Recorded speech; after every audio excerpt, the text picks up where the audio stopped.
Hello, everyone, and welcome to those of you who are here in person, as well as those who are looking at this event remotely. I'm here to welcome you, in fact, to our first in-person event that is associated with the Armenian Genocide Research Program within the Promise Armenian Institute at UCLA. My name is Professor Ann Karagosian. I'm the director of the Promise Armenian Institute, and it's my great pleasure to welcome you to the Armenian Genocide Oral History Collections at the USC Shoah Foundation presentation, which will be brought to us by Manuk Avedikyan, who is the immediate prior program officer for the Armenian Genocide Collection at the USC Shoah Foundation, and is the newly appointed Outreach and Education Manager for the USC Institute for Armenian Studies. So we're delighted to welcome Mr. Avedikyan to share with us at UCLA this remarkable collection from the Shoah Visual History Archive, which in fact derives from the both the Richard Hovannisian Armenian Genocide Oral History Collection, which was acquired during Professor Hovannisian's long career as a faculty member here at UCLA, as well as the Armenian Film Foundation documentary film archive that was created by film director and genocide survivor J. Michael Hagopian. So for our community at UCLA, as well as our greater Armenian American community in Southern California, the Armenian Genocide Oral History Collection has very special meaning. And I can attest, in fact, to its value personally when I recently was made aware of and was able to obtain the recording of and translation of the testimony of one of my own close relatives who was a genocide survivor. So Manuk, a very warm welcome to you from our UCLA Promise Armenian Institute family. So let me mention that this lecture is also co-sponsored by the National Association for Armenian Studies and Research, or NASR, the Hovannisian Museum, and the Armenian Film Foundation. We have Carla Avedikyan here with us today. And on behalf of the Promise Armenian Institute at UCLA, I would like to acknowledge our presence on the traditional, ancestral, and unceded territory of the indigenous Gabrielino Tongva peoples. And now it gives me great pleasure to turn this event over to our inaugural director of the Armenian Genocide Research Program within the PAI, Dr. Taner Akçam. As most of you are aware, Dr. Akçam came to us at UCLA relatively recently, late spring, early summer of this year, and has energetically initiated a series of lectures, this actually being the second one, the first one having been offered via Zoom. And in addition, he's planning a number of public events. So Taner came to us, as many of you know, from Clark University in Massachusetts, where for many years he was the Kalustyan and Mugar Professor of Modern Armenian History and Genocide at the Strassler Center for Holocaust and Genocide Studies. And as most of you know, Taner is widely recognized as one of the first scholars of Turkish descent to write extensively on the Ottoman-Turkish genocide of Armenians in the early 20th century, and is one of the world's most prolific scholars currently pursuing research in this important field. So we are delighted to have Taner with us at UCLA, and as I say, we're delighted to host this fascinating lecture. So Taner, I will now turn this event over to you. Thank you, Anne, for this nice introduction, and hello everyone, and welcome. This is indeed my first in-person event, but the second event, and I'm very really delighted to have Manuk with us today. I'm sure you have all heard of the Shoah Foundation, which was founded in 1994 by director Steven Spielberg and initially conducted over 55,000 Holocaust-related interviews, later expanding the breadth of its archive by including experiences from the Armenian Genocide, genocide against Tutsi in Rwanda, the Guatemala Genocide, the Cambodian Genocide, the war and genocide in Bosnia and Herzegovina, and this is my new announcement, in the new feature, the 1937-38 Dersim Genocide, as a collaboration between Promise Armenian Institute and my program, Armenian Genocide Research Program, and the Shoah Foundation. I'm very happy to launch this project. It's very important. I would like to say a few words on the Armenian collection, and already mentioned, but it is really important to repeat. The first collection of the Armenian Genocide testimonies was from the Armenian Film Foundation and compiled by film director and survivor Michael Hagopian. This collection of around 350 interviews has been transcribed, translated, and subtitled, and is available for the researchers. The Richard Hovannisian Armenian Genocide Oral History Collection, the most extensive collection of Armenian Genocide testimonies of over 1,000, is currently in the process of being preserved, digitized, and indexed. Today's speaker, Manuk Avedikyan, has been indexing and digitizing these interviews for years and will talk us about the Shoah Armenian Genocide audio and visual archive collections. Before introducing my guest, I would like to point out that you can access this entire audio and visual collection of Armenian Genocide through the National Association for Armenian Studies and Research, or NASR. Yes, NASR is one of the only non-university entities with full access to the USC Shoah Foundation's Visual History Archive at its headquarters building in Belmont, Massachusetts. So, to Manuk. Manuk Avedikyan holds a Master of Arts in Political Science and International Affairs from the American University of Armenia in Yerevan, Armenia, focusing on the non-Muslim minority issues and reform in modern Turkey. He also holds a Bachelor of Art in History from California State University of Northridge. Manuk has worked and managed the Armenian Genocide Survivor Testimony collections at the Shoah Foundation for over 7 years. His work created the foundations for the Armenian Genocide collections in the Shoah Foundation Visual History Archive.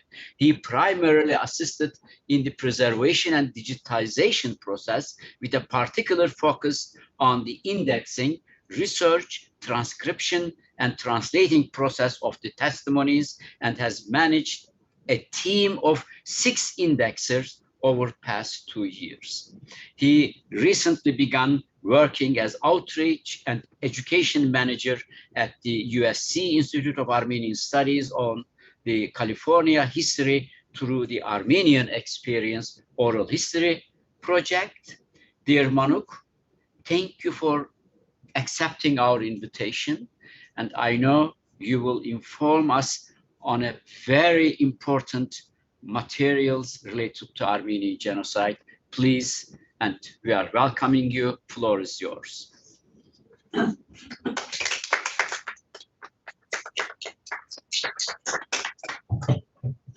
Thank you so much for inviting me. I want to first thank the UCLA Promise Armenian Institute and Dr. Ann, like the Karagosian, and especially the Armenian Genocide Research Program led by Dr.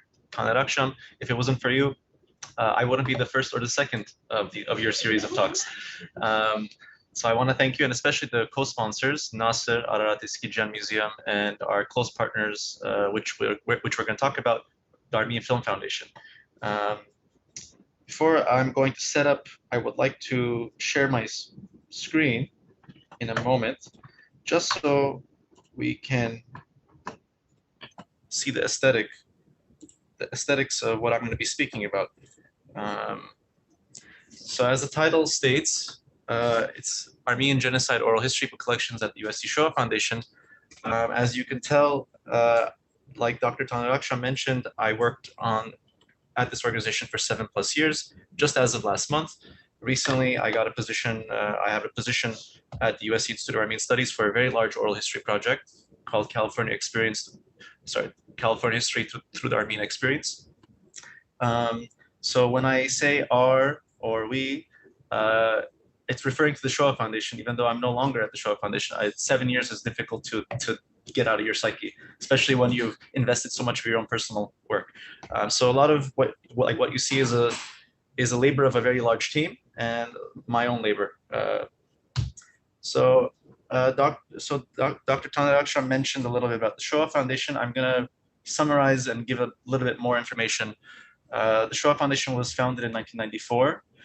As you can see on the right side, Steven Spielberg filming during Schindler's List. There's Liam Neeson. He came to the realization after all these Holocaust survivors started coming to the set of this film, and they all had stories that they wanted to give out, that they wanted to tell. Steven Spielberg realized that it's important to gather even more testimonies, than there were already out there. There were earlier projects in the decades earlier. However, what he decided to do is gather a very large team, go to Russia, Israel, all over Europe, Mexico, Brazil, Argentina, US. I mean, I'm not naming all the countries, but it was a large international team with 2,000+ interviewers, 1,000 videographers, and he collected over 50,000 interviews in a span of a few years. Now, what happens after collecting 50,000 interviews? You have to make an archive. So the brunt of my talk is going to be about the archive. And what's special about this archive is that it's indexed. And what does indexing mean? Of course, there's indexing in the library sciences. This is a little different. So, when a lot of us get a general history book, we look at the back index. A lot of us, maybe in this room and on Zoom, get a general history book and look for Armenia. Armenia is often on page 9 or 112, etc., whatever page it may be. And you go to that page. Now, we don't have pages. The Shoah Foundation has segments, which are per minute. So you look at your topic and you go to minute 9 or segment 9 or segment 112, etc. So this is what's extra special about the archive, which we're going to see towards the end of this talk. A good half of it will be on the talk. There's the building on the left, which is at USC. It's the Levy Library. The whole 4th floor is the Shoah Foundation's office. There's another office I'm going to show you one photo of our technical support, of our programmers and our specialists, our technical specialists. So to move on. So in this archive, we have multiple different experiences. So after 50,000 interviews of Holocaust survivors, and not only Holocaust survivors, but Sinti and Roma survivors, political prisoners, homosexual survivors during World War II under the Nazis, the Shoah Foundation some 15 years ago decided to expand and gather newer experiences, like the genocide in Rwanda, the Guatemalan Genocide, the Armenian Genocide, Nanjing Massacre. And on this slide, what's missing is the most recent interviews that we were able to bring in from Bosnia, interviews of Bosnian survivors. And we have a contemporary anti-Semitism program, like the collection. And like Dr. Taner Akşam said, we're going to have a Dersim genocide, like the collection as well, which you'll hear more about. So the focus of this talk is specifically the Armenian Genocide interviews and the collections. Again, like was discussed in the introduction, the first collection was through the Armenian Film Foundation, which was founded by J. Michael Hagopian. And his interviews were very unique because they were specifically for documentary purposes. He made about a dozen or so documentaries about Armenians or the Armenian Genocide. And these interviews are all part of part of his work, part of his decades-long work. And we have 333 interviews. They're almost video. They're probably the nicest interviews that we have in the whole the collection aesthetically, because he was an artist, he was a director. So a lot of the interviews are very standard, just one camera angle. Hagopian did all sorts of stuff, had really beautiful backgrounds. You have, it's not your average collection. The interviews are also a bit shorter because he made these interviews on film. Film was quite expensive. So when you have a longer interview, that means that he had the funds for that interview. So sometimes they're about an hour long. One other unique component of this collection is that it's very international. Like Hagopian went all over the world. He went to our Soviet Armenia. He interviewed Dr. Taner Akşam. He went to Syria, went to Greece, went to Australia, went to Canada. He went to the East Coast, West Coast. It's a very international collection. So we have survivors from everywhere, and it's unique in that sense. During our work on this AFF collection, we began transcribing and translating and subtitling this collection, and Dr. Hovannisian was our historical advisor. I came a little later. I came in the beginning, towards the middle of the project. My predecessor, Avedikyan, was the person that helped found it with Dr. Hovannisian. So Dr. Hovannisian helped us out with our terms, the most foundational base terms. And towards the end of the project, where we had translations involved, which I have to say is the most tedious of all processes. There's nothing that takes as much time as transcription, translation, and subtitling. Dr. Hovannisian and I worked very closely, and we edited and worked on those translations. And after the AFF collection was completed, Dr. Hovannisian, like the AFF, decided to license his collection for educational and research use to the Shoah Foundation. When the collection first came in, we thought it was around 900 interviews. Soon after, of course, after cataloging, we realized there's over 1,100 interviews. And it's the largest Armenian Genocide collection out there, at least oral history collection. His collection, as Dr. Karagözyan also mentioned, was done via his students at UCLA. He was a bit on the vanguard in terms of oral history. The Oral History Association, who just had a conference last week, we had indexers from the Shoah Foundation that presented at the Oral History Association. He would, after its founding in the mid-60s, he would go to these conferences and start trying to understand what oral history was all about. And we have his conference papers, we have his different trainings, and he decided to start interviewing this dying community, but also growing community, in the sense where in Southern California, the Armenian community, I don't know if I should use the word exploded, but really started growing after the 70s with the Lebanese Civil War, with the Iran revolution, and with visa-free regimes from the Soviet Union, et cetera, et cetera. And many of those migrations had survivors that came with them. So you have a growing arena of survivors. You have a growing you have a growing arena of survivors, and that's how he was able to gather 1,100 interviews. The majority of these 900 plus are of survivors. Many are of descendants, over 100. The one component that's important to emphasize is that these are in audio, so they're all audio tapes. There's a few that are on video, but 99.9% are audio tapes, which is the big difference in terms of these two collections. It's also the first audio collection at the Shoah Foundation. So the Shoah Foundation had to do little things a little different to kind of accommodate for this collection. Another thing is, this collection is very much a California collection. Yes, it's about the Armenian Genocide. It's of survivors that ended up in California, in Southern California, in Central Valley, and they end up in California, which comes at the end of the interview, but the beginning of the interview, unlike the AFF collection, these are life histories. So we have Ottoman Armenian life, we have the Armenian Genocide, which is the main focus, and then post-genocidal reality, a diaspora phenomenon.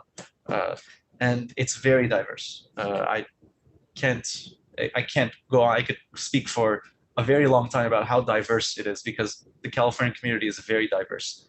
Armenians from everywhere, all different migration routes. So these are life histories. That's what I want to emphasize. What comes after, actually, this is something I've maybe many years ago discussed, but the life of a testimony. I'll try to keep this brief, but when testimonies come in, I'll explain what the photos are. We first, just like any archive, we catalog our assets, and with, for example, the Hovannisian archive, we have their audio tapes. We may have some CDs that were provided of transcripts. We have folders with pre-interview questionnaires, with summaries, with release forms. We may get some photos, as you can see. There's photos on the right from a survivor. And we catalog these just like any other archive within our internal systems. Shoah Foundation has their own internal systems that are separate from the university. There's some shared areas as well.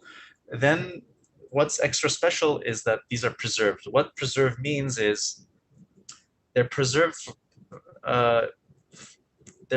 in, there was a synonym for forever. I forgot the word now. I use it many. Sorry. Eternally or for perpetuity. Perpetuity. Yeah. So these are preserved for perpetuity. What that means is they're preserved at the absolute highest file quality, and what that file does, it goes into a supercomputer in pairs.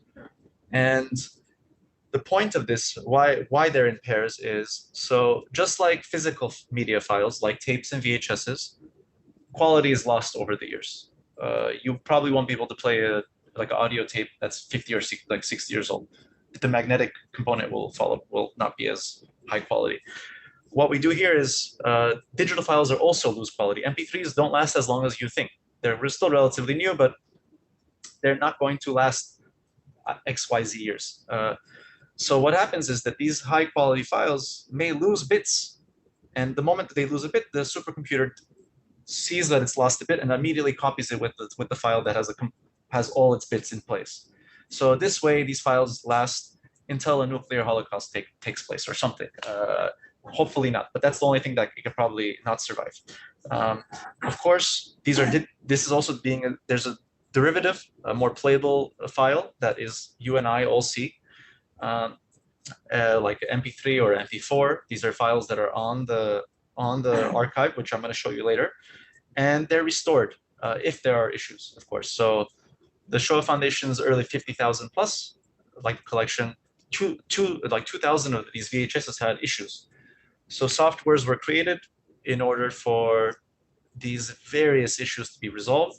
And we have our own software that directly addresses audio issues or video issues that have problems. So just this past summer, I want to say a few dozen interviews from the Hovannisian collection were fixed. They had different types of issues, technical, or the student didn't do something right, etc. And then comes the part that I was most involved in, which is indexing. We then index these interviews. Like I mentioned, they're done by minute. It's much more complicated, which we'll see the result in the archive. And with the AFF collection, we've transcribed these interviews, we've translated them and subtitled them. In terms of transcription, we have a contract with ProQuest, where they have a special per second type translation. I'm not using the words correctly, but we have 1,000 German language interviews, Holocaust interviews, that are transcribed and they're read while the video is playing. So they go accordingly. I'm not going to be showing that during this presentation, but I just want to emphasize that it exists. And of course, the final result would be a subtitle if it's in a non-English language or a non-well-known language. One important component, what comes after this, I'm going to keep this brief, is our research and education. These are two very different components. They deserve a different. They need their own presentations, themselves. But our research department, we've had past fellows, and we have new fellowships that we're going to be announcing. Our past fellows, I'm going to name some names, but we've had a few, like Mehmet Polatel and Ayşenur Korkmaz, who were fellows 2 years ago, working on these interviews. We've had other scholars that have come working on interviews. This Monday, we have a fellowship that is for PhD candidates for anti-Semitism studies, and we'll have future graduate program or graduate fellowships that will be also announced. We've had speakers in the past. I don't want to emphasize this because it's not, I want to go onto the archive, but it's important to emphasize that we've had years of fellows that have just now been coming in because the collection is finally growing. And we've had speakers in the past few years.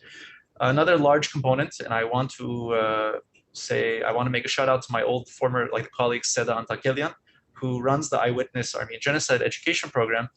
Eyewitness is a free education program for teachers and students. Anyone could access it, and we have a reach from all over the US, in Latin America, in Eastern Europe, in Ukraine, Poland, Hungary. I'm definitely missing a few countries, but we have a whole international component. There are activities to teach Armenian genocide with Armenian genocide interviews, and Armenian genocide interviews are also used along with other genocide survivors for more universal topics, things that have nothing to do with Armenians, just more humanistic and like universal things. One thing I would like to highlight is our iWalks. So we have an app called iWalk. Recently, we have an Armenian specific focused iWalk, which is tied to the Armenian Genocide Martyrs Monument in Montebello here in Southern California, which is the first Armenian Genocide monument, I believe. Please correct me if I'm wrong. So you can go to the site and you can, with this app, you can have I want to say a little less than an hour long presentation of the monument. This is something that Seda worked on, and our team, in our education team. It's a large and growing team. This deserves its own presentation. I'm keeping it very short. We also have program partners like AGBU, Genocide Education Project, Project SAVE, AFF, and I believe I'm missing one, but I apologize. Now to what I'm going to be showing, what the majority of this presentation will be, is our visual history archive. So the timing of this talk came at an odd time because in 2 weeks we will have a new visual history archive. It's totally redesigned, much better search capabilities, and much more advanced. Still in development, and we have the older one. So you see a contrast, an older looking, I'm going to call it the legacy, our legacy archive, which is what I'm used to and what all of our staff is used to. And fortunately, we have the beta version available online, which I'm going to switch from the PowerPoint and go to our beta version. And I'm going to explain how this works. One thing that Taner Akşam also mentioned is that there's various types of access. So before I get into access, this is the current visual history archive. It's online version. So the whole archive is not available from your computer. All metadata is, but only a select group of videos are. So not all videos are available to everyone from their home. Of course, this access is free. If you want to access the entire archive in its entirety, you need to go to a full access site. I will show you a map on what that means, but it's free to register. No one has to, it's a very simple username, password. As you see here, November 9 is actually the date that we're going to be releasing the public archive, and here's the beta version link. And you see here's the difference, at least on the front page. It's a much more robust website. I'm going to go to the About section, which shows our access sites. So the whole archive is accessible in select sites. These are, the Shoah Foundation worked with ProQuest to expand its reach to universities, or in Nasser's case, a non-university entity. Let's go to Southern California. So people here in this room and maybe on Zoom, of course, not everyone is from California. We saw Southern California, there's a handful of places in the LA metro area. One is UC Irvine, USC, Loyola Marymount, and you could continue looking for other places as well throughout California. So if you want to access the full archive, you need to be on the IP address of this university domain or this organization, depending on where it may be. and this is going to be continuing. This is going to continue to grow. Now, before I give a presentation or a demonstration on the Visual History Archive, I want to mention that it is a beta version. It's still in development. It's relatively robust, but we may encounter a few bugs. There's a second phase of development that I'm going to explain. It's smaller, but it's significant. So I've already signed in, but what you would do is, like the old version, you would register, username, sign in, and let's start with the search. Oh, it wants me to sign in again.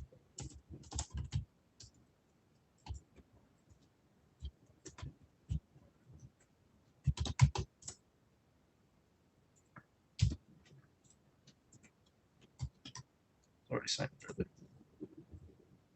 Okay. Oh, there you go.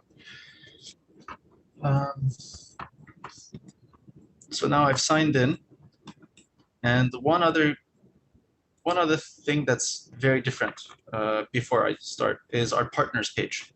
So in the past we've had a list of all of our partners. Now we have another type of list. Let's say here are the partners that we worked with for our collections. So if you go to the Armenian Film Foundation, there's a whole profile on the Armenian Film Foundation. Its history, interviewing process, and then a bunch of changing icons. And if you click on one of these, you could go to the interview. You could actually go to the interview directly. And these change. I'm not going to click it now. What's different about this is, in the past, we had partner pages, but this is one way to express how things look. So for example, the Holocaust like collections that we have, 51,000 are from the Shoah Foundation. The Blavatnik archive has 23. The Holocaust Museum from Houston has 277, et cetera, et cetera. In terms of the Armenian Genocide, there's 2 from the Shoah Foundation, which is J. Michael Hagopian and Richard Hovannisian's interviews, 333 from the Armenian Film Foundation, like I mentioned, and 495 from the Hovannisian, the collection. And this continues with each. So these are organizations that have licensed their interviews to be put into the archive. We no longer have this list in terms of the same structure. Instead, we have a partners page. Now, in the search, before we type in a word, we can also filter things according to the partner here. But it's no longer tells you if it's a Holocaust archive or an Armenian Genocide one. But you could filter. So let's build a search. For example, I'm going to start with, I'm interested in Dikranyan. That's where I went to preschool. I went to Ashok Dikranyan School in Hollywood. He's a well-known SoCal Armenian philanthropist and pretty eloquent guy. We have 2 interviews from him. Here is an interview from the Armenian Film Foundation and from the Hovannisian, the collection. I'm going to go to the Hovannisian interview, and let me show you the profile. So before I play anything, we have our indexing segments on the right. So like I mentioned, things are segmented per minute. So we have content per minute. In the second minute, the second segment, he describes how he changed his name. He actually changed his name to Archie because Ashok was not really simple for Americans. Here we have his biographical information. We have the date of the interview, how long the interview is, where it was taken, Beverly Hills. Levon Marashian was the interviewer. We have a date of birth, city of birth, Izmit. We have where his routes were for deportation, the Eskişehir to Konya, and the other columns and other things. We have everyone that he mentioned. So one aspect that I'm going to get into a little later is every single person that's mentioned in an interview is recorded. We try to, whatever name we get, we extract it and we index these names. So we have Alek Manugyan. I think I know which Alek Manugyan this is. I also went to school. On segment 118, Gadbisu like Ulubeyan in segment 21, etc., etc. We also have a map that's personalized for Ashok Dikranyan, where it shows all the different places that he went. So every single place that's mentioned is tagged on the archive, is tagged within a map. This could be a city, town, village, river, valley, mountain, whatever it may be. If I could find it, it's going to go in. And then subject terms. These are the indexing terms. So we see here, Adapazarı is mentioned in multiple segments. If we're interested in Adapazarı, we can go to the very segment that's mentioned instead of listening to the whole interview. I'm going to scroll down and I'm going to look for a few other terms. Let's find cultural activities. That was just getting organized. I'm going to play a clip about Avedikyan talking about, let's see what he's talking about. In segment 39, he talks about Adapazarı, Armenian communities, cultural activities, the relative vague year, Ottoman police, shootings, political demonstrations. So it seems like it's a robust segment, and it continues because in segment 40, 41, there's nothing. So this means that the story goes for at least 2 or 3 minutes until the next topic comes up. That's how we generally index. That's a whole different like discussion. I'm gonna play a short clip for you guys. Do you remember any names of community leaders, Armenian leaders? Do I know any community leaders? No. There is an incident that is of note in Adapazarı that impressed me. The Armenians were celebrating Hazarhinkar Rotlar Tartsı Aypenkimikudin, the discovery of Armenian Africa. They were celebrating. And Armenians had in Adapazarı, they was prosperous. They had a band, fanfare, they call it, Armenian. So they were marching from the church to the Hunchakyan club. The Hunchakyan, the party had a club. And they asked a permit to have a parade like that from the Kaymakam of Adapazarı. The Kaymakam would not give. So they appealed over his head to Istanbul. And they get a permit from the interior minister to have this celebration. And the Kaymakam, the mayor of Adapazarı, tried to stop it. The fanfare was playing the march of the music, and thousands of people behind them marching. And us kids, you know how the kids are 6, 7, 8 years old, 9 years old. I was 10 when we were 9 years old. We used to run right in front of the fanfare, with the fanfare. And all of a sudden, about 10 or 15 policemen in uniform stopped in the front and says, "You can't go anymore." There were that many few policemen, but they had permit, so they didn't listen to them and start going again to the playing. They were going right near the Hunchakyan club. Some hot-headed the policeman then says, "Open fire on the crowd."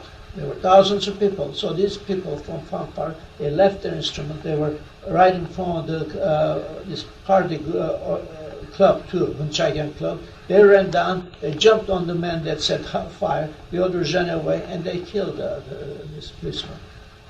I was right there. There was a coffee shop there, the chairs were outside, men used to sit outside and drink coffee. I stepped on a chair and watched what's happening. When I went home. So I stopped it, but his father got mad at him for going to the event. So the reason I showed you this, one, to give an overall profile of this interview, but also here's some content from a pre-genocide period of internal Armenian issues and Armenian government relations. In this case, it's a bit more complicated. Let's go to the next area. So here we see on the left tab, no, it's not a tab, but the left the column, there's a search area. So we're going to clear our search of Dikranyan, and we can do searches of anything. So this is a general quick search type. So when it's keyword, it's a general quick search. So let's look for food. It gives you options. Are you looking for camp food, ghetto food? We know these are more Holocaust-focused terms because there was no ghettos in the Armenian experience. Camps is more complicated. There were concentration camps and refugee camps. But let's say we're just looking for food. When we do food, we know it says here there's 8,282 interviews. It's a bit too much. for what we want, why don't we filter it out by what organization we want? We could either do this by picking the Armenian Film Foundation or the Hovannisian, the collection. Of course, we could also just pick Armenian Genocide. But now we're going to apply. Now we know we have 267 testimonies that mention food. We can decide, we can filter this in any other way we want. We could do language. 212 of them are in Armenian. We have 46 in English, 3 in Turkish. Let's go with Armenian in this case. And we have a little bit less now. So here we have all the lists of the interviews that have food. Vartkes Nigovosyan talks about food in multiple instances throughout his interview. There's a more area there. And then Martha Zamamian. Why don't we go to Martha Zamamian? So Martha Zamamian's interview, to show you, this is an interview that is not available on the online version. So as you can see, all of the data is available. Her biographical data, where she's born, and all the segments, etc., except for the audio. Now, so this is a type of interview that you would only access in the full access site. Now, just so we go through the indexing, we go to, let's say we go to barter, and we get a definition. Now, here's a little bug. We have the key definition area behind the audio, behind the media prompt, but we could just put a prompt in front of it and now get a definition of what this term really means, the trade and exchange of various items. We have different synonyms. So if you type in bargaining, trade, haggling, you'll get this as a result. For example, the village that she's probably born in, which is in Sivas, Dışkapı, here in the prompt, Dışkapı in Sivas, we get its coordinates, general location, its administrative jurisdictions, and its old names, its synonyms. So we have, here's a very long list of its synonyms. So we have Gamish, Ramish, Kamish. So this is clearly another name for the now modern name of Dışkapı. I'll explain later why we use the modern names. It's a very pragmatic option, a very pragmatic approach. Now we're gonna go back to the search and we're gonna look at places. This is a really big difference between the old archive or the legacy archive and what we've like redesigned. The big difference is, so you could of course type in a place in the search. You could look through country and find all the list of places. But the big difference is you can draw on the, you can draw and search according to what you want, where you want to research. Of course, we're gonna focus on Turkey, the former Ottoman Empire. As you could see here, like we saw earlier, every single place that's mentioned is pinpointed on the map. Of course, there's hundreds that have not been created yet. They're in the back system, but our team is creating them while we work. And there's still 600 interviews with our team of six indexers that are yet to be indexed. And so our 6 indexers, we're a fantastic team of people. I work very closely with them. They're working to make sure that this is a robust geography or scope. So for example, I'm going to zoom in, and here let's look at Çidemli. This is the old village of Nezgep or Mezgep. It says that there's 3 testimonies that mention this. So if you go up, we select that, we apply, and here we get the 3 testimonies that mention Çidemli, which is a very important route for the Kemak Armenians who later get slaughtered in the gorge. And Dikran, like Ohanyan, discusses the Chilhoroz Gorge. But so here we have Dikran Ohanyan, who had just moved from Armenia a year earlier before this interview, Harutyun Zakaryan, Krikor Bavdikyan, and they discuss Çidemli or Nezgep in these segments. So you could go directly to that. Now I want to show you the nicer or the more interesting thing that we never had before, how we could draw. Let's say I want to focus on a particular region. Let's say north of Bingöl by Dersim. I want to focus on like the Kari, South Erzurum. I draw a circle, keep a very focused research, then I apply. I get a list of all the places that I'm interested in researching. But let's say Adaklı, that's Askapert, like Abovnak, Temran. I don't want these villages. Let's say I'm going to keep Bağlarpınarı. That's my wife's grandfather's village, Temran. I'm going to keep it. Get rid of these. It's kind of bias. So I'm getting rid of all these and just keeping the Kövi and Bağlarpınarı, which is in this case Temran. And here I get a list of those interviews. Robert Gajar, Varham Turyan, well-known pastor here in Southern California, daughter of daughter is Lorna Miller. We're going to pick, let's go to Robert Gajar. So again. Okay. Oral history interview with Robert Gajarian, May 17th, 1980, in his residence. So here's the interview. It's again in English. We have the interviewer. It's Craig Williams, one of Dr. Hovannisian's students. He was interviewed in Laguna Hills. We have his basic information. Let's say I want to know about like Kövi, where he's born, but I want to, let's say through the indexing terms, I want something specific. Let's look for a genocide like specific topic. Anti-Armenian arrest, very common, first phase of genocide or one of the first phases.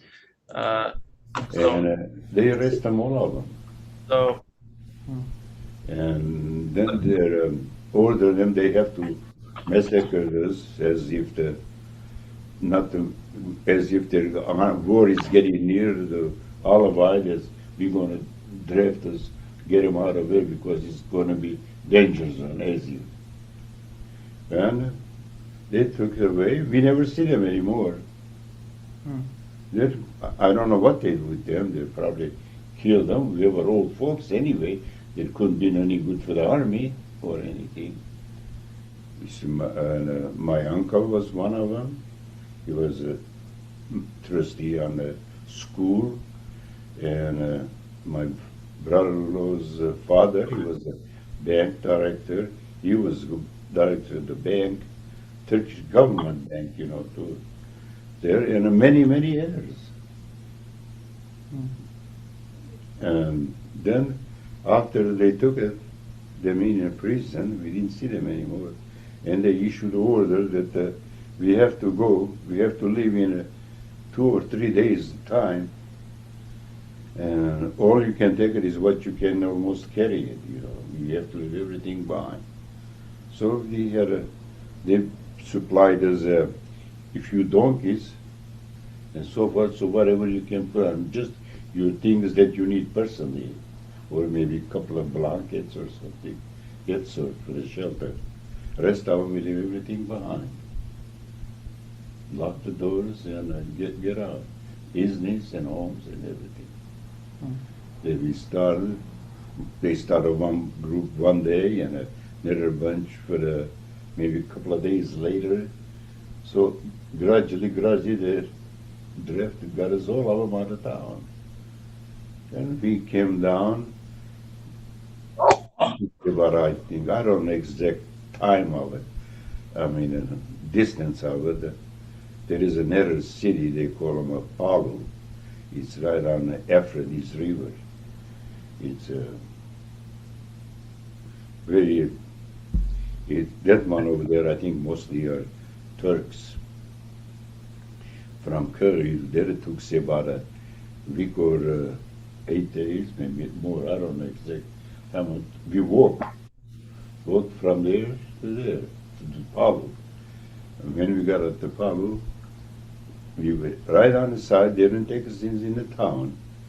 They took us out there on the side of the top of the hill, flat top hill there. Where you look down, you could see the river. And we stayed there that night. And in the morning, they're coming and collected all the men they could. As if the mayor wanted to see them, or the governor, mayor more or like equal to these kaymakam, they call them, in a Turkish. They want to see them. And so here's a short clip of a deportation from like Kuri, and describing at least a nuance of their deportation stop outside of Palu.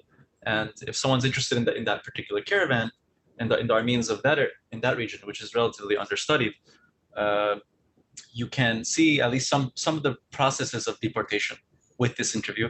This interview is one of many other Armenians that left from that particular region.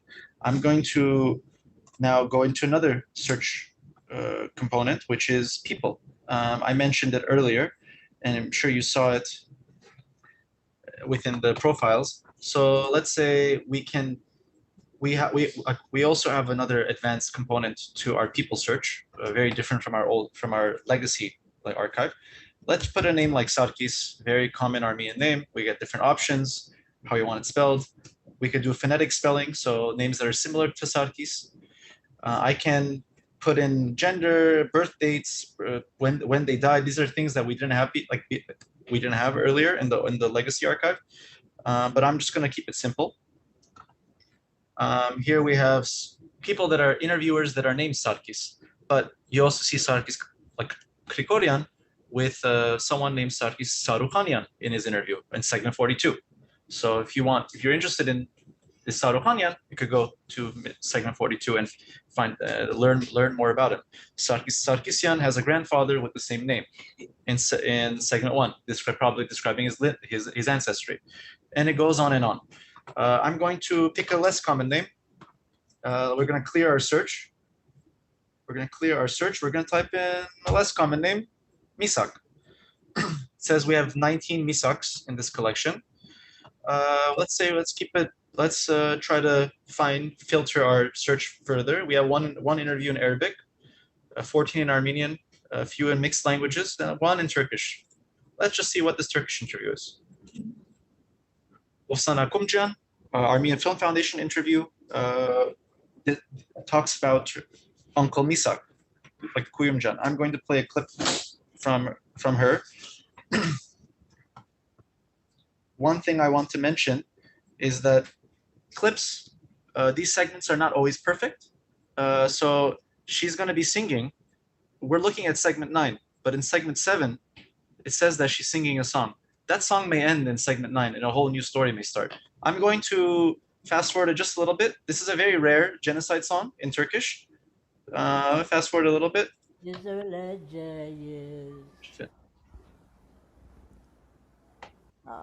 O günleri Allah getirmeye. Ben 14 yaşındaydım o vakit. Ben kilisliyim.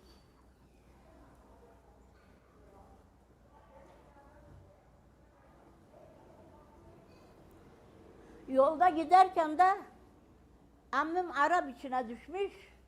3 sene sonra ammimi bulduk. Yırtık meşlah üstünde vardık siz. Öyle çız çalmak. Memlekete aldık gittik. Sonra Amerika'ya gitti. Bilmem öldü mü kaldı mı. Araplar kurtarmışlardı kendini. Ha. Geldi, Halep'te geldi, ziraat mektebinde okudu. Sormuşlar. Adamları kestikleri vakit habur suyu, Rasalayında habur suyu var. O suyun beri yanında herkesi kesip suya atıyorlar. Ammim yüzgeçlilik bilirmiş. Suda yüzmeyi. Hemen asbabı çıkarıp başına bağlıyor, yüzüp öte tarafa geçiyor. Çeçenlerin çadırına, dahilek deyip ayaklarına düşüyor. Diyorlar sen ne iş tutan? Diyor ben ziraatçıyım. Sen bize yara. Biz de Veran şehrinde kurtulduk. Ammim de orada, Rasalayın tarafında kurtuldu. Biz öldü dedik. Artık trene bindik, memlekete dönüyor. Hali çok. Ammim ağlamaya başladı. Ah kardeşimin başının gemiyi elime geçedi de bir gerizman yapa üstüne ağlıyordum. Kardeşim ekmek almaya dışarı çıktı. Trenden indi. Gidiyor ki bir Arap duruyor orada. O Arap bilmiyor kardeşim. Abla kardeşim daha memleket asbabı sanki. Eskise bile tezesi o biçim. Bakıyor Bedros sen misin? Ama bakıyor ki mıssak ammim. He diyor. O vakit kardeşim seyirtti trene geldi. Emmi. Ne var yavrum ne var dedi. Mıssak geliyor. Emmim bayıldı sevincinden. Öyle kavuştuk birbirimize. Memlekete kilise götürdük. İşte. Vakitler geçti. Sonra Amerika'ya gittik. Ama. This is a great, one of my favorite survivors. This is Cemal Hagopian took this interview in Syria, in Aleppo. Here's describing post-genocidal reality, where after the genocide, Armenians were able to go back in certain areas, in certain regions, and there was a family members that were reunited, and sometimes in really spontaneous ways, kind of the extraordinary result of an extraordinary event. I want to mention that I recommend everyone listening to her interview. She has a great voice. She has 2 songs, one very rare Armenian genocide song. One thing that I want to show you is on the left side here, you can see that you can have projects. This is my, please bear with me. Okay, my dashboard, probably. So here you can see all the interviews that you recently watched. My searches, and then you could save these as projects. So if I go back, let me go back to Hovsana. If I go back to the search, let me go back to a search just to show you how we have some of these features that could really help researchers. I'm going to do Dikranian. You can select and save, let's say, Arshak Dikranian to a project, depending on what your project needs are. It's curated to whatever a researcher's needs or educator's needs are. This project could be saved under whatever name. You could save this in your demo, you could make a new project, and you could later work on this. One thing that's also different that we didn't have before, I'm going to go to the demo version. I only have one survivor in this case. I have Arshak Dikranian. We have all metadata tied to this interview. So his gender, birth date, city of birth, interview place, interviewer. You could then customize this table according to what you want. Oh, I don't want the language. I don't want the city of birth, or etc. Depending on what your research is, you could customize accordingly. Something that we didn't have in the older archive or in the legacy archive.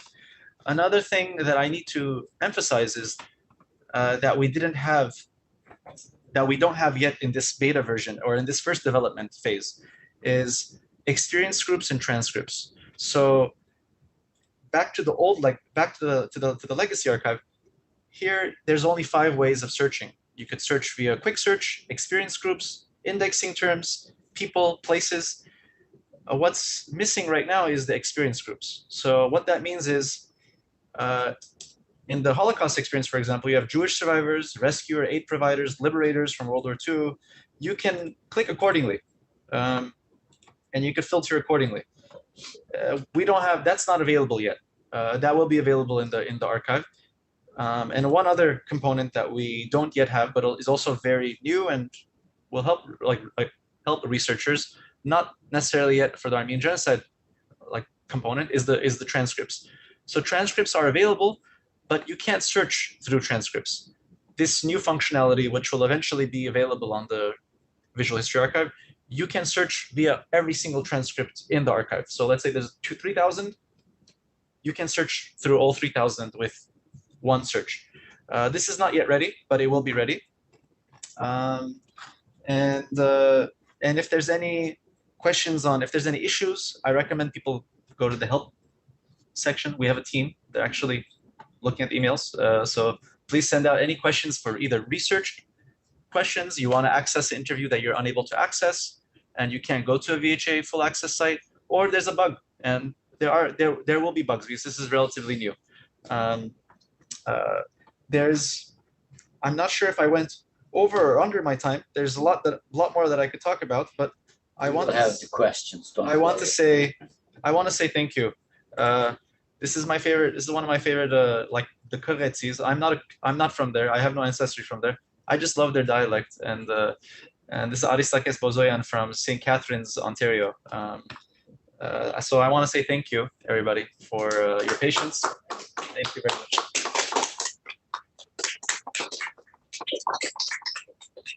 Can we listen to his dialect? We can. Do you mind? Can we listen? Yeah. Of course. Sure. Yeah. Let me figure. There you go. This is a. Let me go to Chanakchi. Okay, didn't like that. Okay, I'll use it. So what you would do to find this is you go click. I'm looking for Bozoyan, Aristakes. I'll keep it short. I'll go to segment 2. So you see a documentary component to the AFF collection. Okay. Messi ye por garvarchan gome Türk garvarchan gome Heraman egafte bet ye am bayman est pane janvam jampay hesab bet ye ertak çan ertak çan hotter mudurlare egak şapat mı manatik kotere şapat mı manalen verse gineres kısan kataner panero besor ho dahsa kısan çuval borov safte bidi kaftagan can be bu pudirlak ertak uriş yer girner. Buradan sonra yapor kulkan godoretine dun müs arabodun arabodu hingin egan çam başaretin jam hingin. Alçtikin or boy de mega degen şarjer. Yapor al der çıksan paninen eskisan godorile. Yapor eskisan godorile ah horoktorti mune anun garabeder savarsta gesakpar. Egur pahin kızav. Sigur bidi pahi. Je por skis minche pavagan de vazik zargin inkengal. Je por inkengal. Yes. Meta masalmeni gaur bart kallavran sang buje. Yesam meta masalmenun meç. Je por meta masalmen meç. İzi çdesan.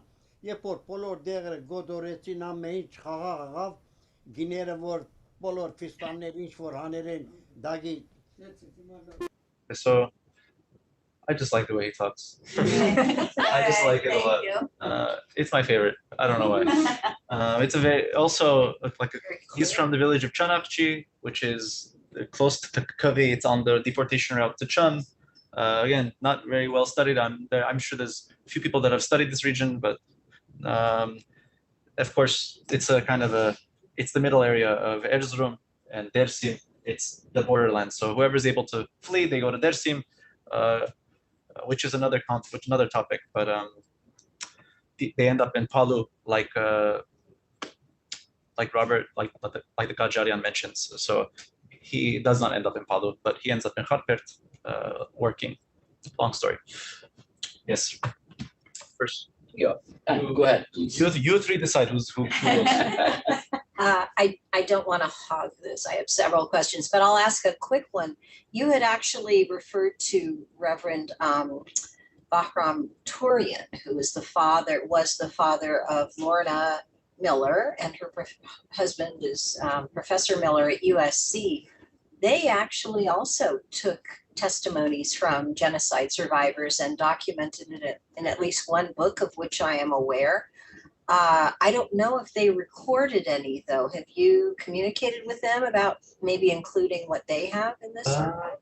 I've spoken to them multiple times on various different types of occasions. I think Lorna Miller provided me with a transcript once of an interview that she had done. I needed some extra information.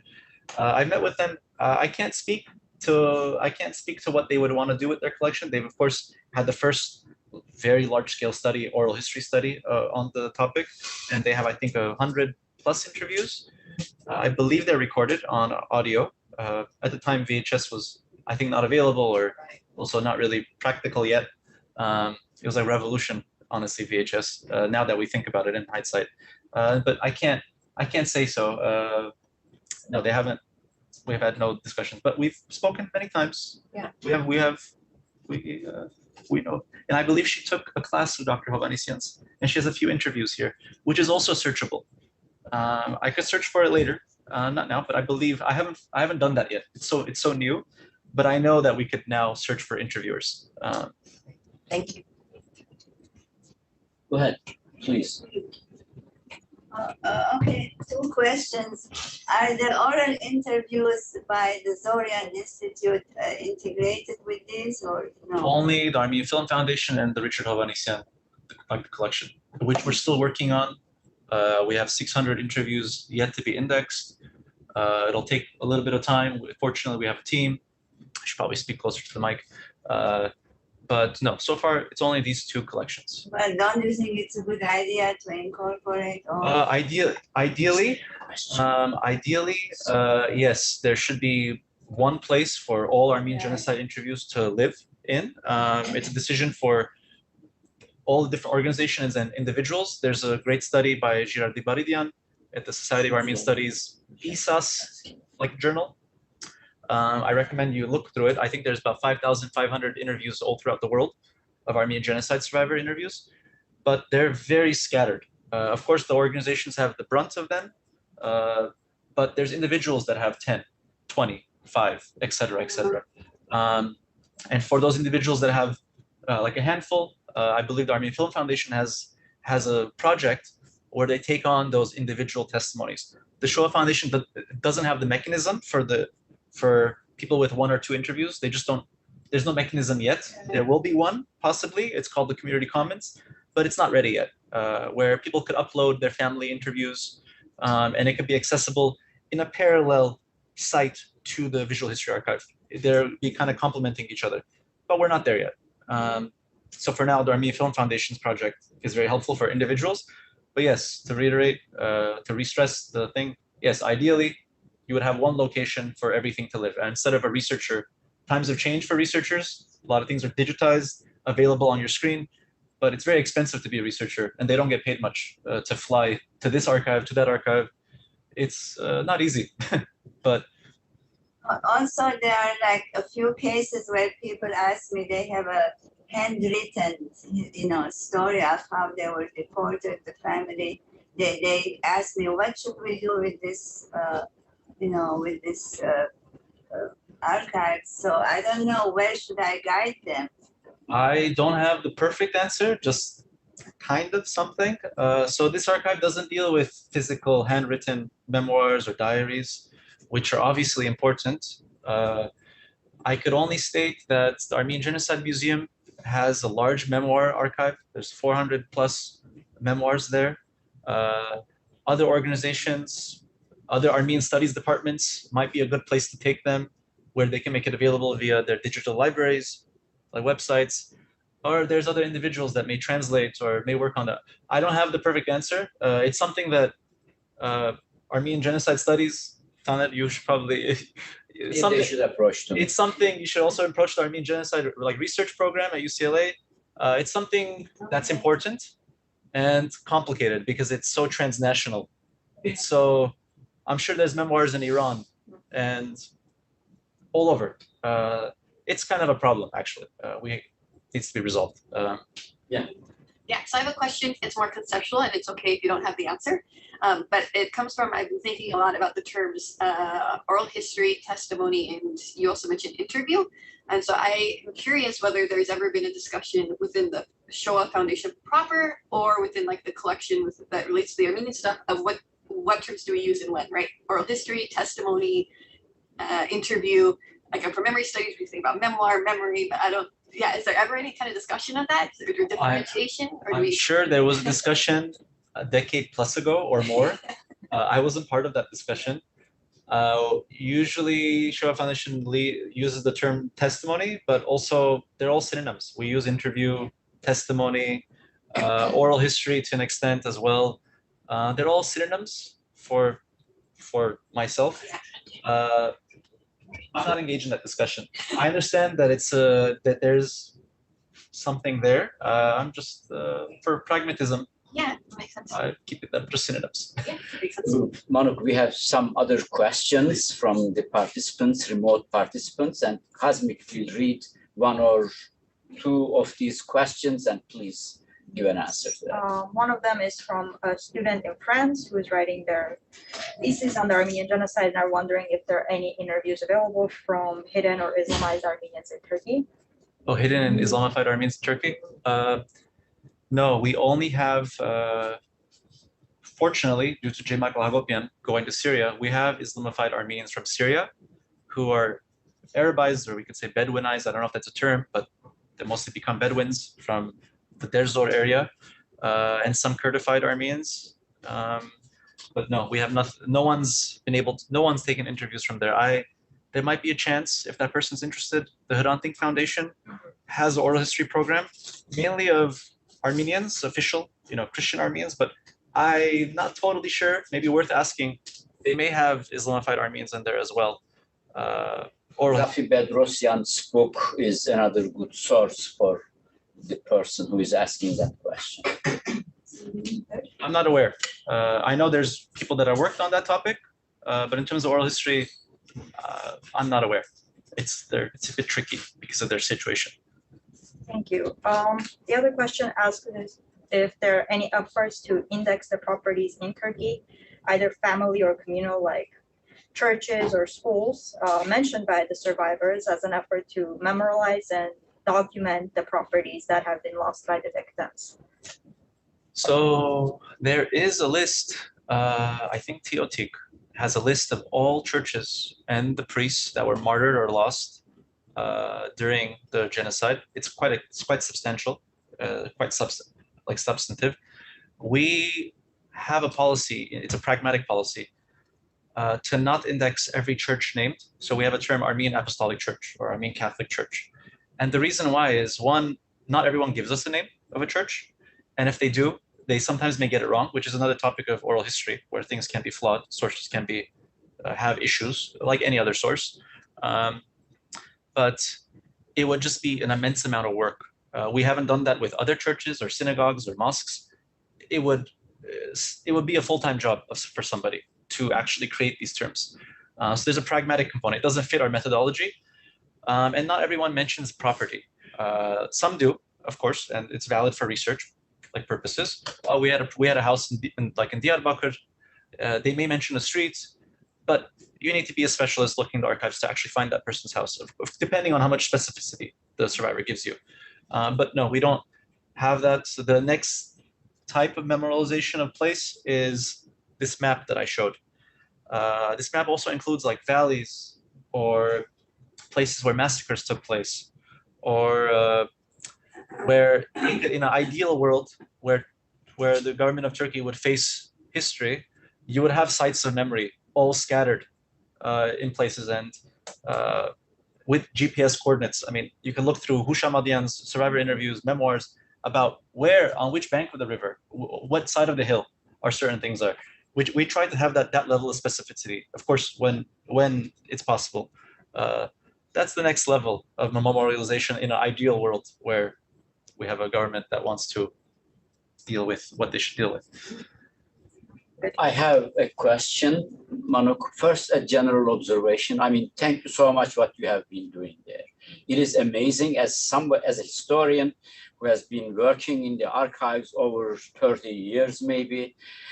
This service is unbelievable, because usually when we go to archive, Foreign Office records, they give you 800 pages and you have to go through each pages in order to find the information that you are seeking, that you are looking for. And here it is an amazing, amazing service for the researcher, for everybody to look exactly what they want and in these interviews. This and Armenian genocide research needs these materials, and it is really very underused. I really strongly recommend to everybody to get in touch with you, with Shoah Foundation, to make useful these materials. But my question is about the truth. As an old school historian, I know I had been in several discussions with Vahakan Dadrian. He was very skeptical on the oral history testimonies.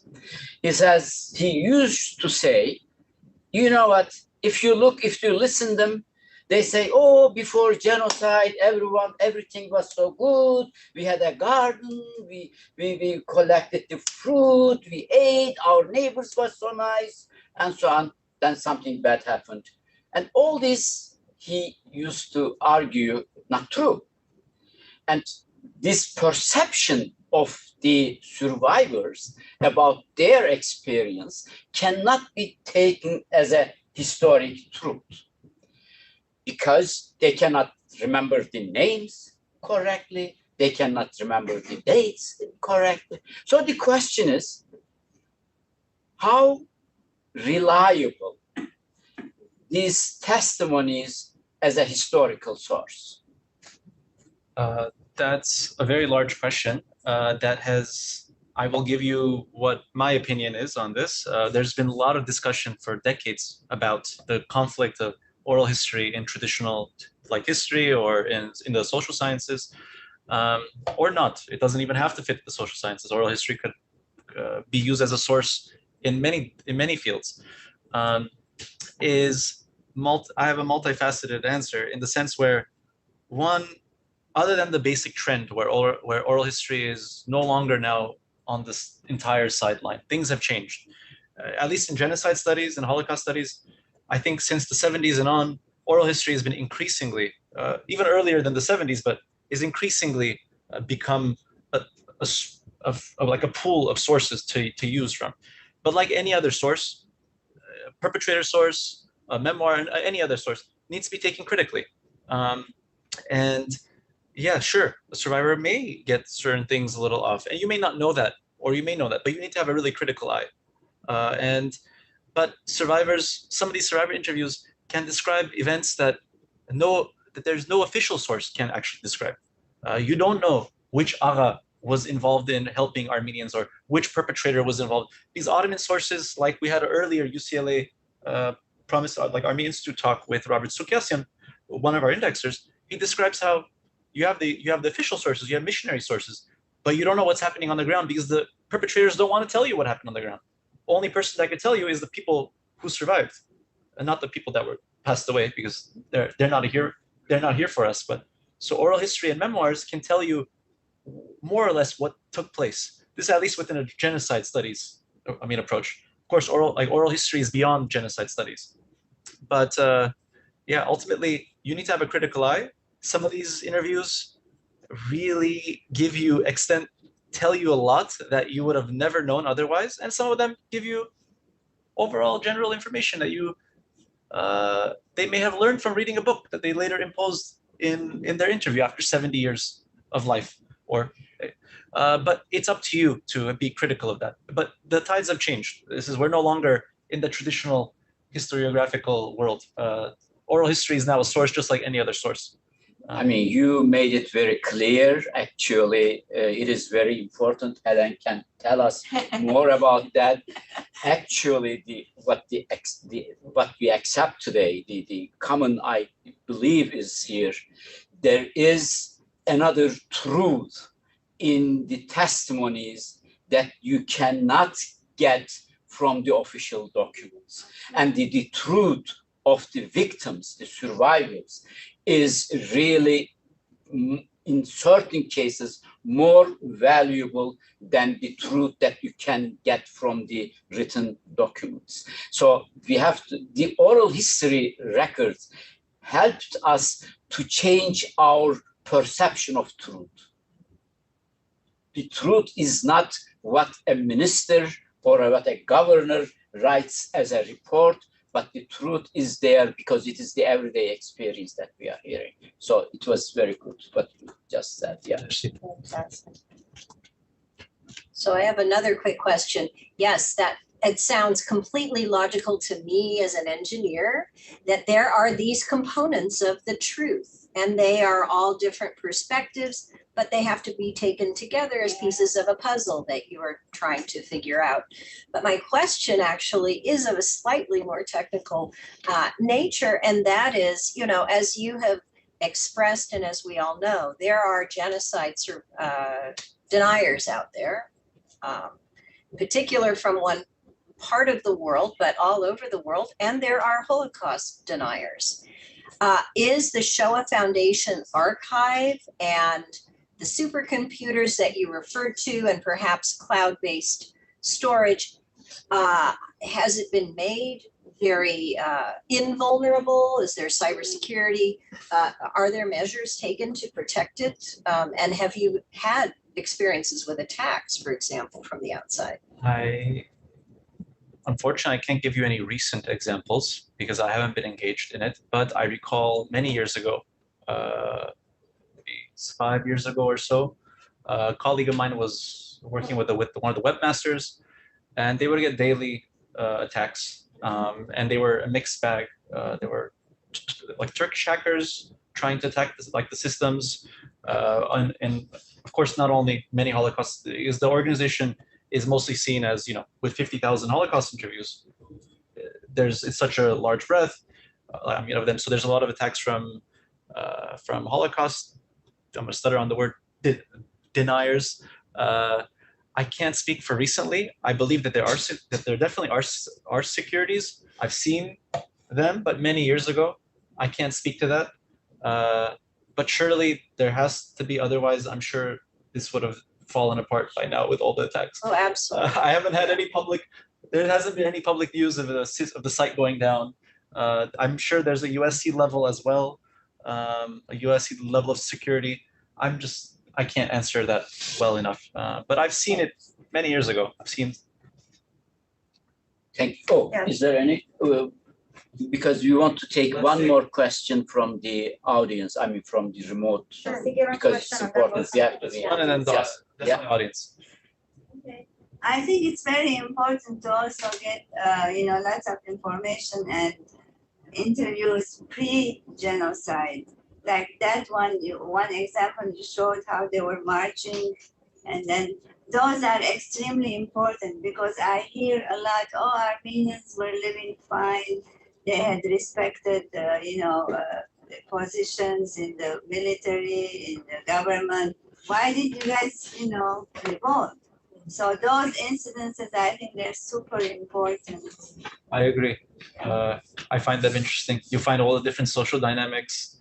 We have an interview from Harpert, talk about Armenian Aghas and Turkified, like the Kurdish Aghas fighting over water rights, and the Armenian peasants then suffering as a result of the two Aghas fighting over water rights, for example. We have an interview of that, for example, pre-genocide, or a bandit who ends up working, Armenian bandit who ends up working for Al Capone later, survives the genocide, and does his banditry in Chicago.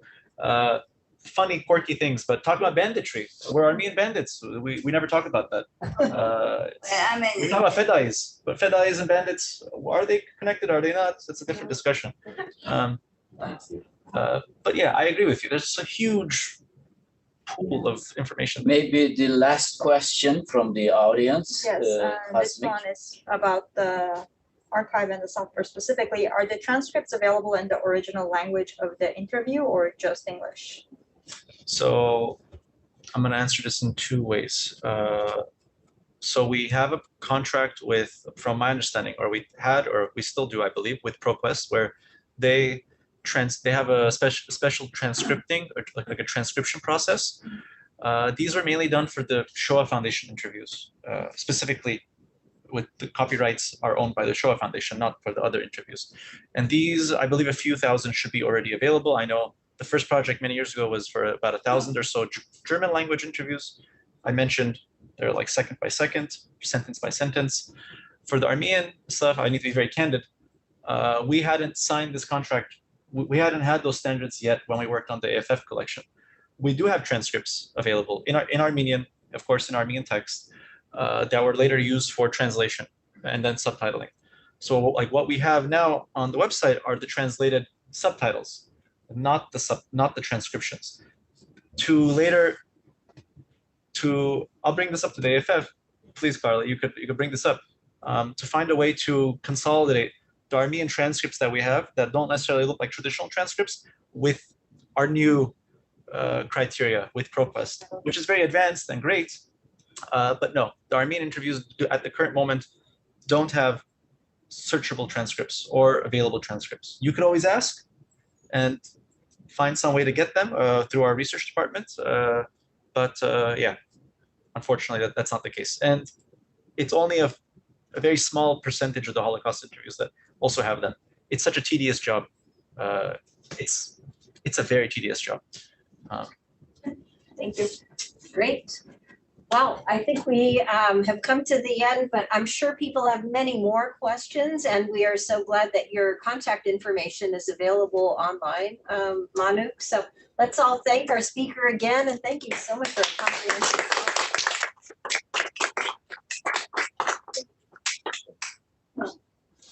I'm sure I missed something, but I don't know what.